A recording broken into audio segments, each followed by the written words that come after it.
Please at least give me a good final episode.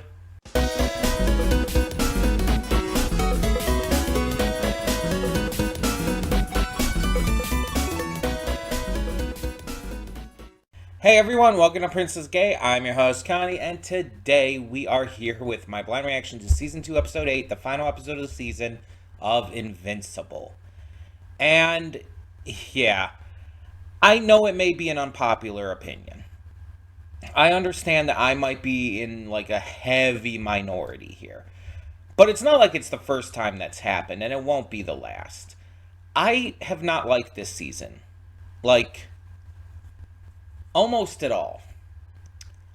I like the concepts, I like the ideas, but I don't like the execution. I think that is executed very poorly. I think the pacing is wrong. I think that the character dynamics are being just messed up for the sake of just forcing two characters together that shouldn't be together. I think that they ruin their most interesting plot point of the season, etc., etc. There's so many issues that I found with this season that it's made it very unenjoyable for me. And these might not be issues to other people. Other people who watched this season back when it came out like last year, this might not have bothered them. They might not have seen it as a problem, but I do. And it's all subjective. It's based on what you look for when you watch a show. Or, a movie, play a game, etc. When you engage in media, different people look for different things. They're watching for different things. And different things will bother them.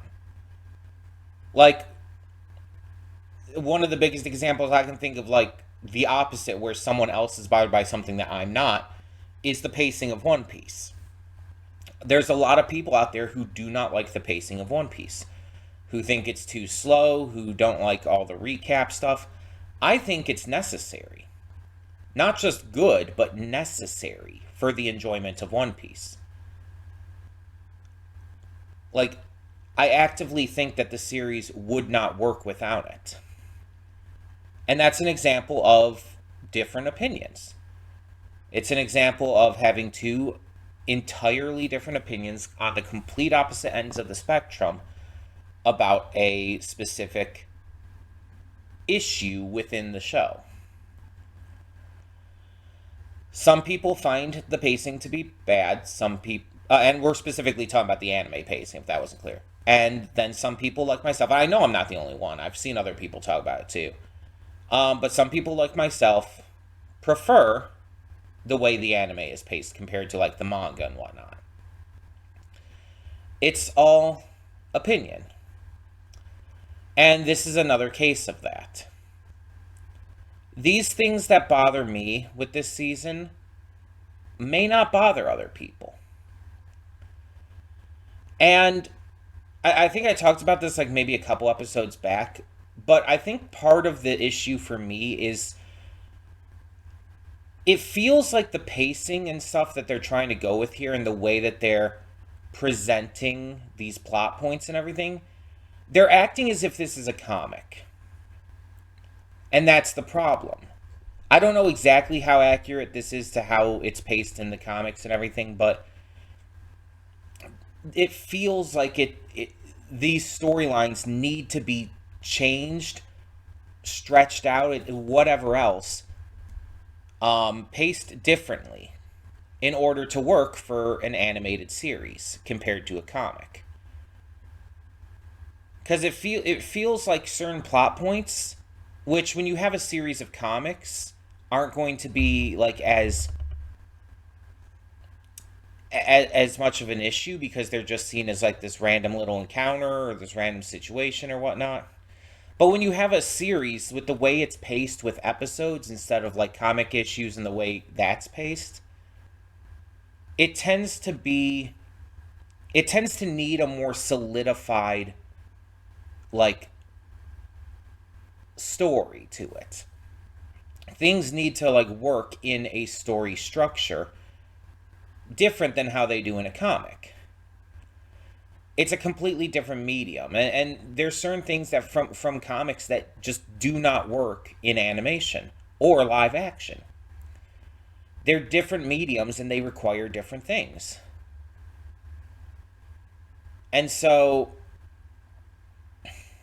I feel like when you take this into account, I feel like for a comic, the pacing of what we're getting for Invincible and the way certain plot elements are handled and whatnot is fine for a comic.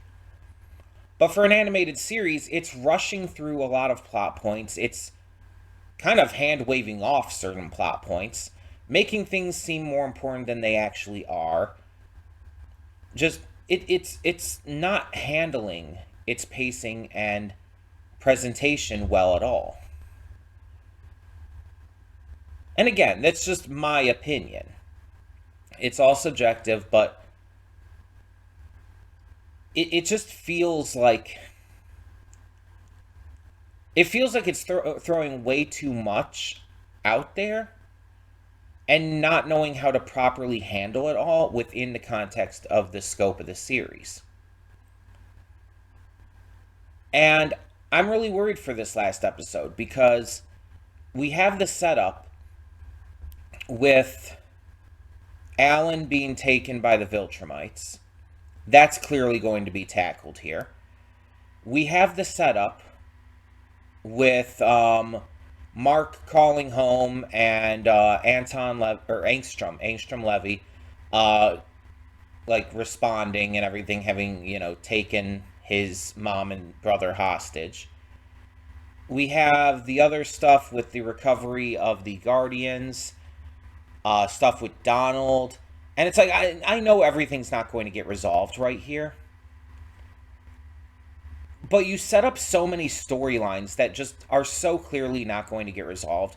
You set up so many storylines that if they do get resolved at this point, it's not going to be satisfying. You set up so many storylines that it's like maybe one of them will have a good conclusion this season.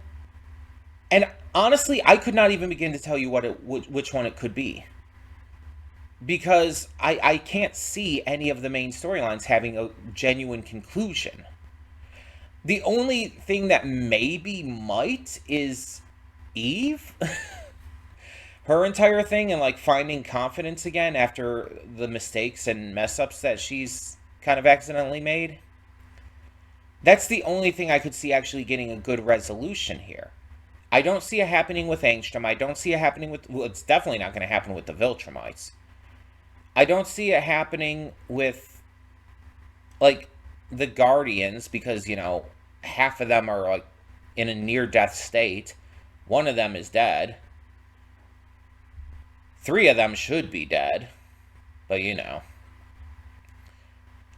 we're not going to get any, like, good resolution, I'm sure, with the astronaut who they rescued and, the Seculoid or whatever it's called that hitched a ride with him.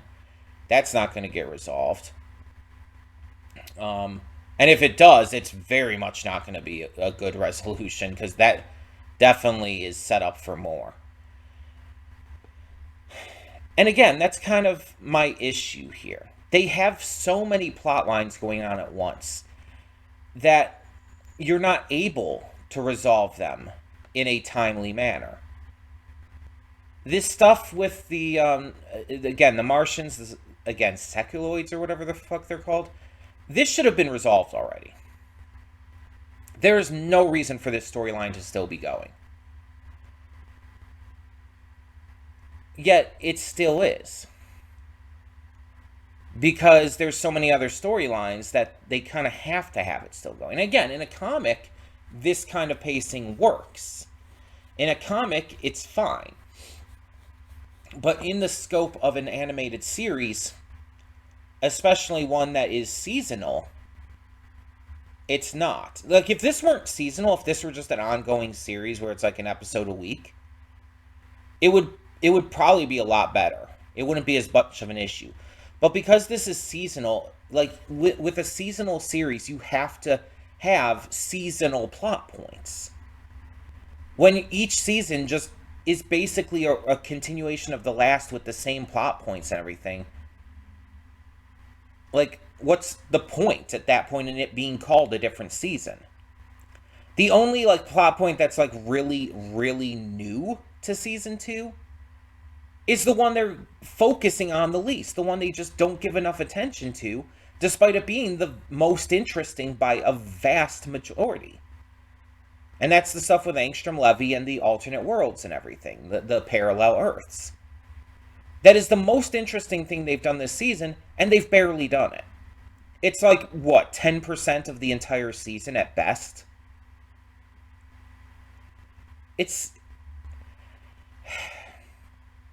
I really did enjoy season 1. And again, there's a lot of ideas and concepts and whatnot for season 2 that I do like. I just don't like the execution. The Viltrumite stuff is happening way too soon. I don't give a shit about Alan. And it's like, the stuff that I want to see more of, we're just not being allowed to see more of. It's like, it's sad. I'm sad. Because it's like, the first episode promised something and just refused to deliver. And again, this might have been how it was done in the comic, but you need to change that for it to work. The one thing people complain about with this series, like, on a more mass scale, tends to be the animation. And that's, like, the one thing I just don't see the issue with. The animation's fine. There's nothing wrong with it. People just want, like, god level and, like, anime movie level animation at all times. And that's not realistic or reasonable. The animation looks fine. There's nothing wrong with it. Yet that's all anyone complains about. And it's just, that confuses me. I mean, again, you watch for whatever you want to watch for. Whatever bothers you is going to bother you. I'm not going to tell you you're wrong for that. But it just, I don't get it. And I'm allowed to not get it. Like, you have that right. But doesn't mean I have to agree with or understand it. I agree with you having the right, but I don't agree with you with what your opinion is. You know what I mean? I'm very curious to see how this ends. But unless this final episode, like, makes it all worth it, unless this final episode, like, has some kind of, like, trick pulled out of its hat to where it's like, oh, everything suddenly makes sense now with the pacing, with the concepts, etc., etc. Unless it does something like that, then I'm pretty much, like, already decided on where I'm going with this.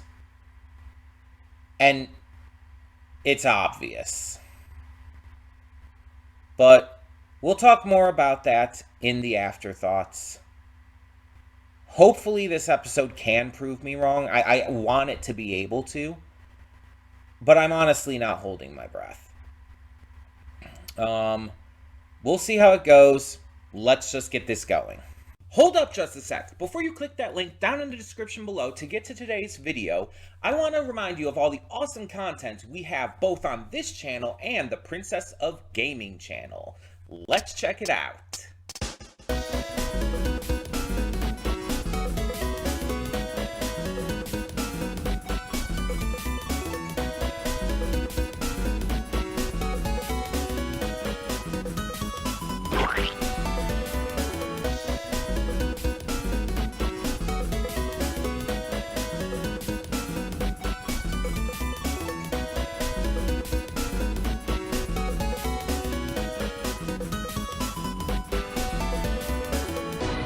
And we are back, and we'll begin with spoilers in 3, 2, 1, now. So, this episode was so close to, I wouldn't say entirely winning me back over, but I would say it was so close to at least making me want to give it another go. Because the first half of this episode was honestly fantastic. Although, I will say, it was, in terms of pacing and in terms of like the excessively minor buildup we got, kind of not worth it.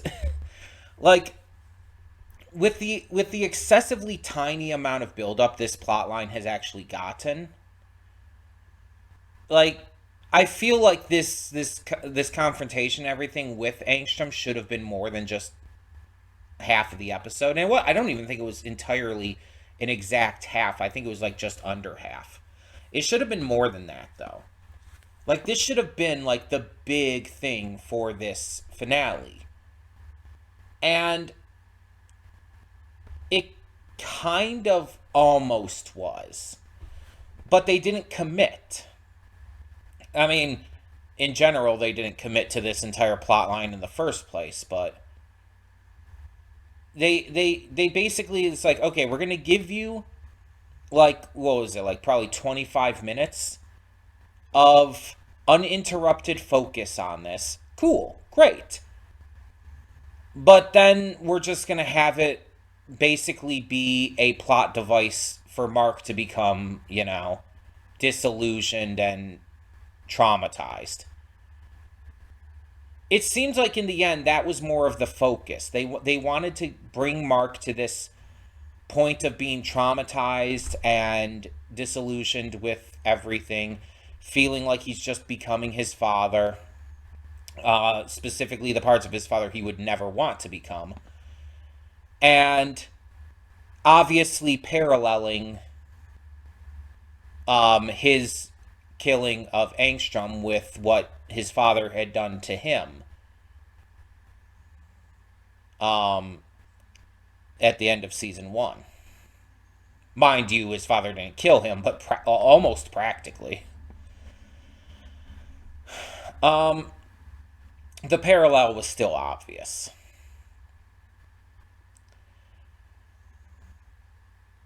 It felt like they wanted to do that, and so they created this plot line that they barely gave any attention to for the sake of getting Mark to that point.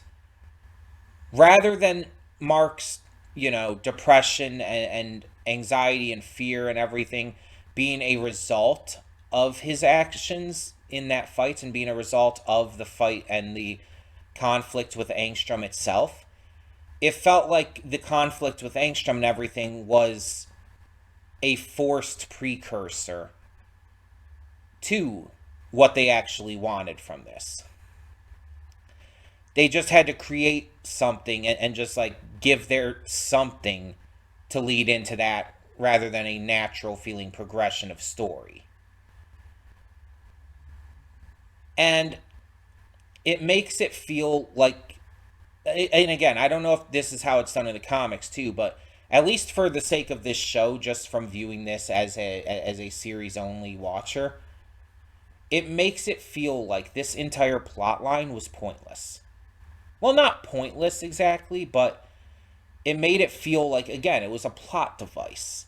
Like its existence was only to bring Mark to that point. It had no other purpose. It was a waste of time.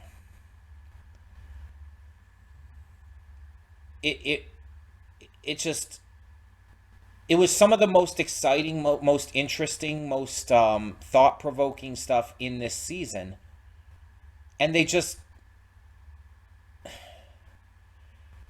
had so much opportunity to integrate this stuff in, but they decided to go with these other plot points. Also, going in with that, what the fuck is up with the mummy shit?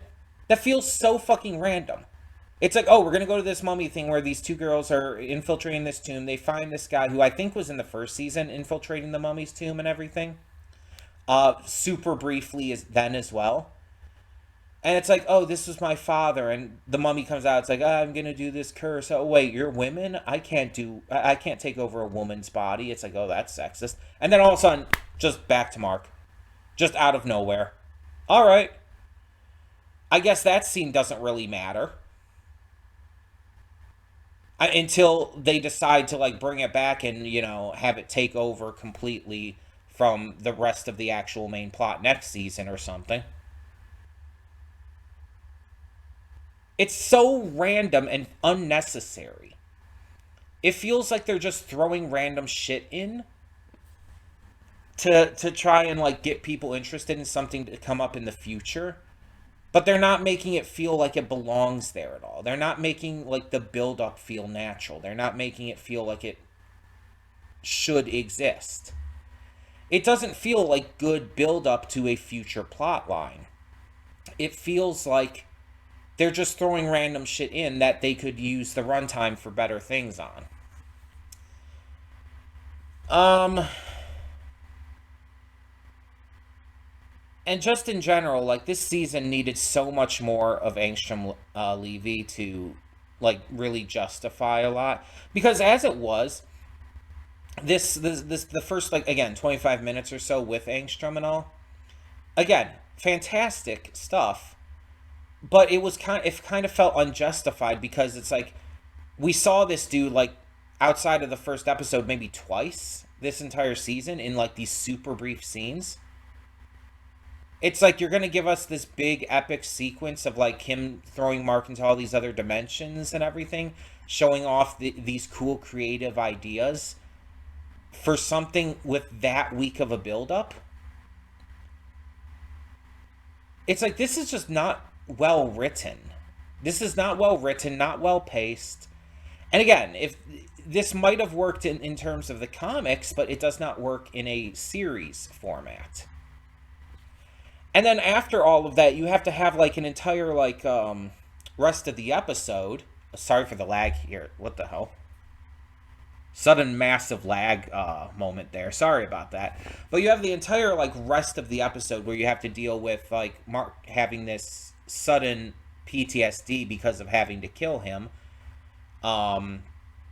Because he lost control and everything. And you have to deal with all of these other plot points and you have to find a way for Mark to get back home. So, let's have it so there's a branch in the timeline where the Guardians come from the future, 20 years into the future to rescue him, but bring him back into the time that he left from so that they would stop existing or just exist as a branch from that point forward, even despite that being fixed. It's like, why?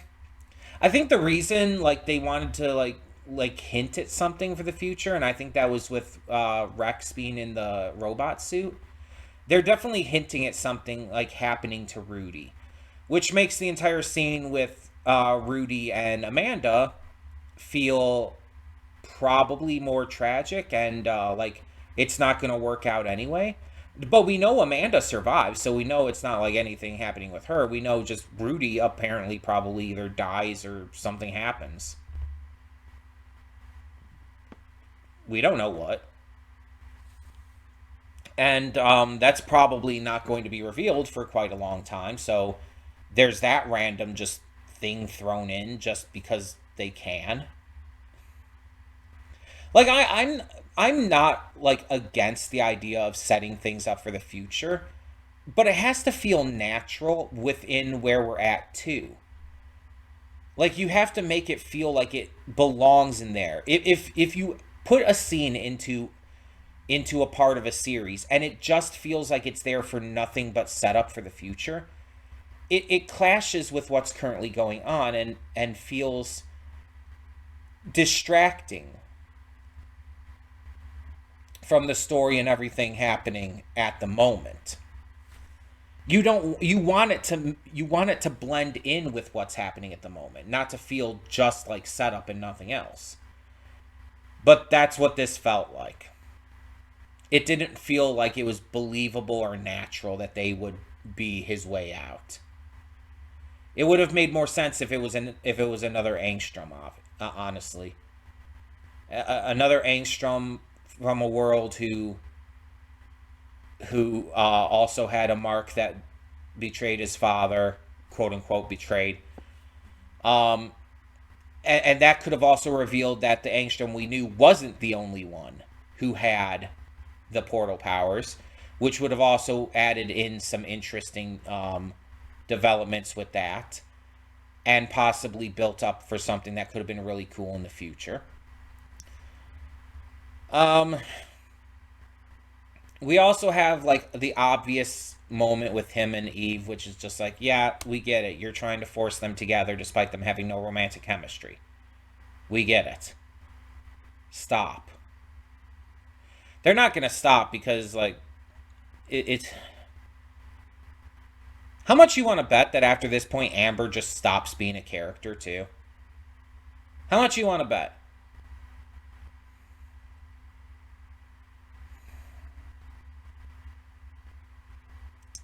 On top of that, I've been trying to avoid talking about this, but we have the worst part of the episode, Kate. Not only is Kate back, completely just destroying all sense of any tension this series has by having yet another person who died just miraculously come back. Oh, but no, she didn't come back because the ones we saw die did die, but we have the reveal that she was the real Kate, the original Kate, was never in this series prior to now. We have never seen the original Kate. Neither has Immortal. And yet we're just supposed to believe their relationship is still good? He has never met Kate. Not, well, okay, saying the real Kate, by the way, is probably wrong, but still. He has never met the original Kate. These two have never met each other before. Why does she feel obligated to go to him and explain everything? She has no connection with him. It was her clone that had a connection with him. That's not her. That was the clone. She's never met him. And he's never met her. He just sees her as, like, you know, Kate because they obviously look the same. So it's like, yeah, he doesn't know who this Kate is at all. It's just like, oh, what the fuck? And again, it destroys any sense of tension because now it's like, no matter who dies, no matter when, I'm not going to believe it. They could just be brought back. It doesn't matter. Between the three members of the Guardians, between Alan and everything else, it's like, it doesn't matter. Death means nothing in this series anymore. Angstrom Levy's going to come back. The same one that Mark beat to death. Because it means nothing. Death means nothing. Anyone can just come back.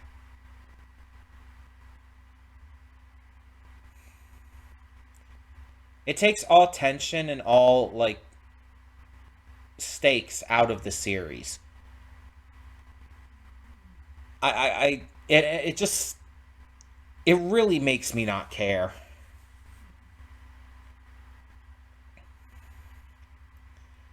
Packed with everything else, it's just like, it's so annoying.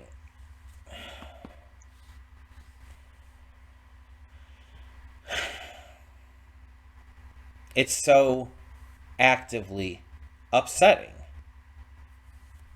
to see this kind of going down these routes and all.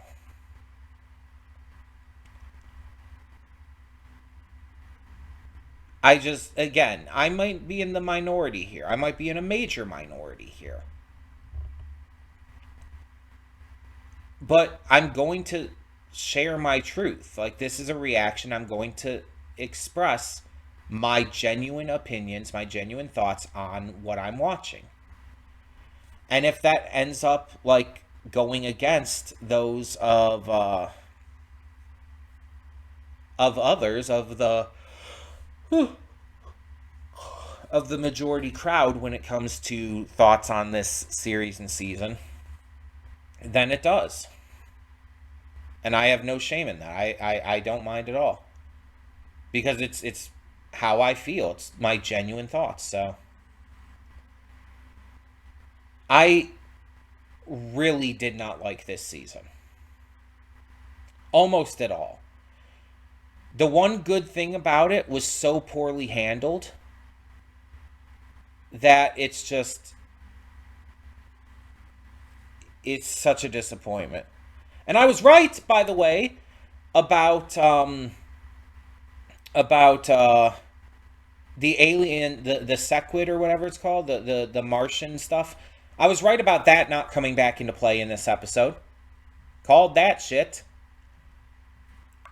So we're stretching that plot line as thin as possible over as many seasons as possible, despite it being like a one season worthy plot line.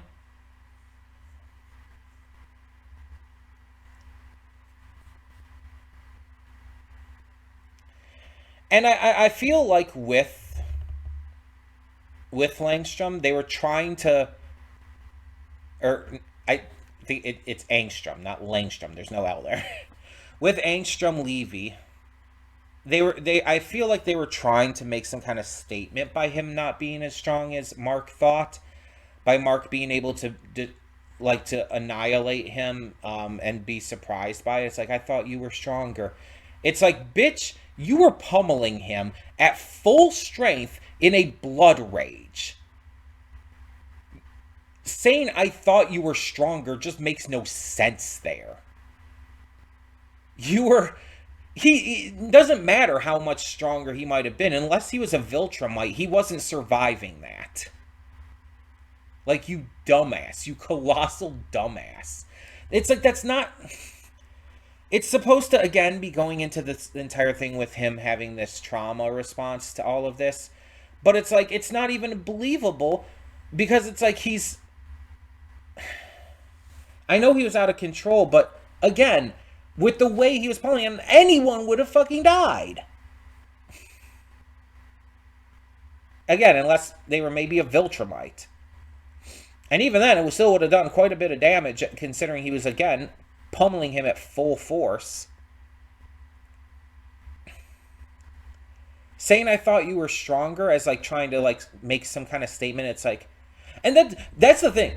If they're trying to make a statement on, like, villains, and it's like, oh, like, they have all this build-up and setup, and they end up not even being that big of a deal, they're just, like, built up to be something more than they are by the presentation of how they're presented within the scope of a series and everything. And it's like, oh, we present this guy as like this unstoppable, like really intimidating character who the main character is going to have to fight, but then they end up not being that big of a deal in the end after all. The problem with that is they didn't build him up.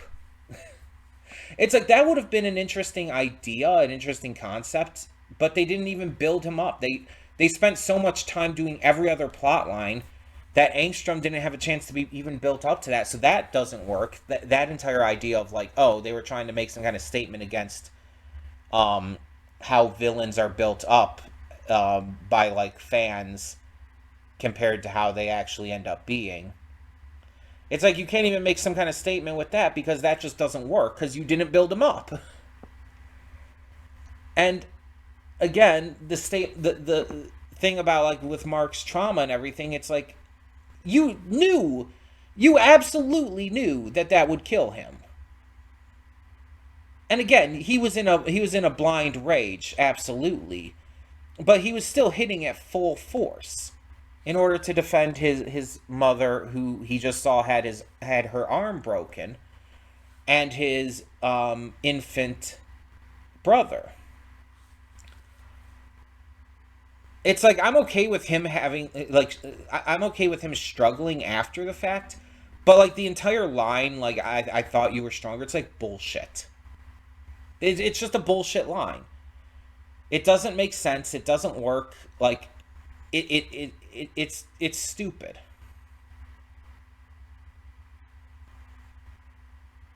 And his only reason for thinking he was stronger, he even basically said it, was because he told him so.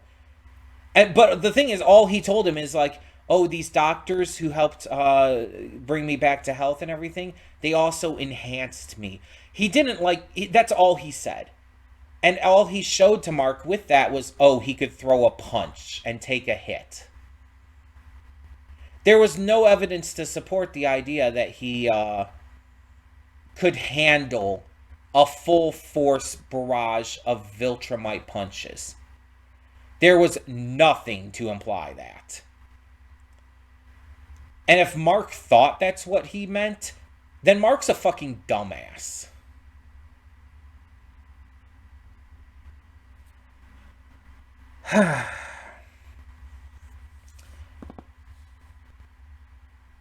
The best part of this episode was the interactions and stuff with Angstrom, and especially going to these creative alternate universes. There was so much potential with that they could have been doing all season, but they just squandered to have in like 25 minutes at the end.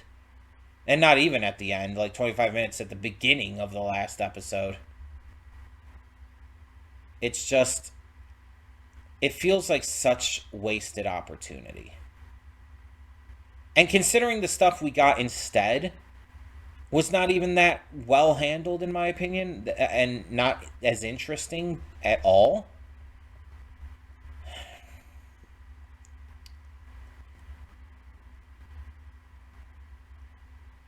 The fact that they're rushing through certain storylines to get to them quicker, but then other storylines they're just pacing out as slowly as possible to stretch them over like every single fucking season.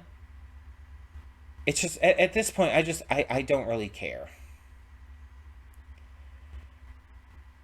At this point, like, the one storyline left that I really cared about, it's over.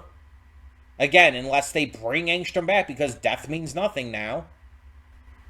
It's over, and I don't care about this, a lot of this other stuff. It's like I just don't care about most of this other stuff, because I haven't been given a reason to care. It's not interesting. It's not well written enough for me to be invested in it. And again, I understand this might be an unpopular opinion, because I guess, like, on Rotten Tomatoes, I mean, take that with a grain of salt as always, but I guess this is like the higher rated season or something. I think. I think the second season was the highest rated, followed by the first, and then the third. Well, with what's released of the third so far, from what I heard. I saw like a post showing the Rotten Tomatoes rankings, without spoilers, of course. I didn't get spoiled to anything, but it was just showing the scores. I think this was the strongest. But all of them were like pretty much like 98 and higher. It's like at that point they're pretty much all the same anyway. And it's just like, I don't understand why this season would be that well liked. I don't get it. And it's like, as I've said, and as I'll always say, if you like this, great.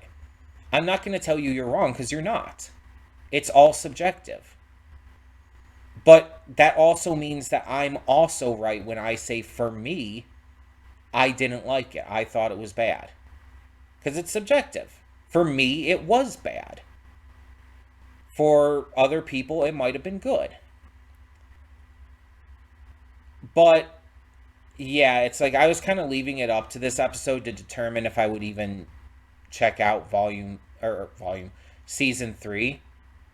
For reactions, I'm not. I'm not reacting to season 3. I know it's kind of like wild then, because I didn't react to season 1. I watched that on my own time. This was a donation reward to get to season 2. But it's like, I'm not doing season 3. I'm honestly not even sure if I'm going to watch it on my own time. But I'm definitely not reacting to it. It's just not happening. I'm not going to put forth that effort into something that I just don't really have the interest in anymore.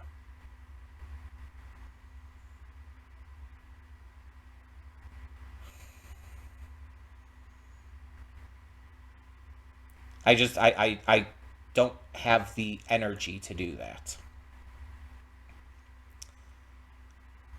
And I'm not going to expend the little bit of energy that I tend to have to do that.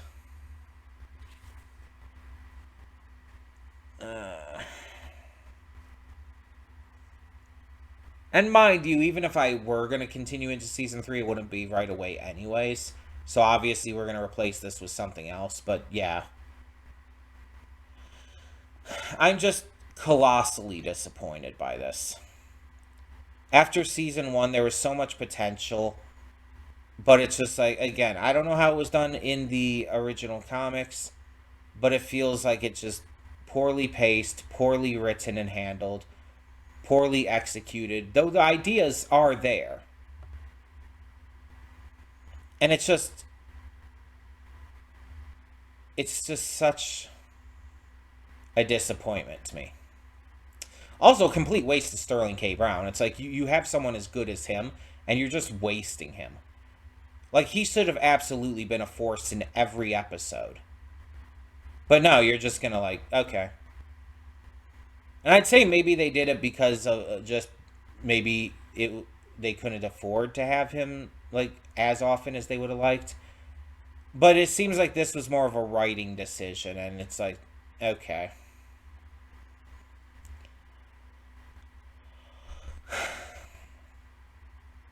I'm just, yeah, I don't like it. I don't like this season. Maybe I'll end up liking season 3. It's fully possible. But I'm not going to be reacting to it. So that begs the question, what is going to replace this on the Tuesday slot? Well, I was thinking about it after I ended my reaction. I had a couple ideas in mind. I was going to kind of base it on like how I was feeling after the reaction to determine what I wanted to go with. And after watching that, after reacting to that, I need something that's just going to like, be calming, something that's going to be, very relaxing and fun to watch, something that I'm going to be able to have a good time with and not get so stressed out over. Because I have been so goddamn stressed out because of this series. So I think it's about time. It's been a year. So I think it's about time we head back to Trollberg and visit our good friend Hilda. I think it's been almost exactly a year because I think it was back in March of 2024 when I put Hilda on hold after the mid-season finale of season 2. And so, yeah, we're going to get back to Hilda season 2 starting right away next week. It's going to be something that's just a lot more calming, a lot more relaxing. And yeah, Hilda has some crazy stuff in it. But even the craziest stuff is not going to have me stressed out like this is. I'm going to be able to handle it a lot better. Also, with it being, a regular length series and instead of like 45 minutes to an hour episodes, that's also just going to help kind of calm things down for a bit. So yeah, we're finally getting back to Hilda. We're going to start like that once again right away next week, next Tuesday. And hope for the best, basically. As always. But I do want to hear your thoughts. No matter if they or if they differ from my own. Honestly, especially if they differ from my own, because I like hearing what other people have to say, as long as you're, polite about it and nice about it. So yeah, I want to hear your thoughts on this episode and of this season of Invincible. I want to hear what you have to say and what your thoughts are coming out of it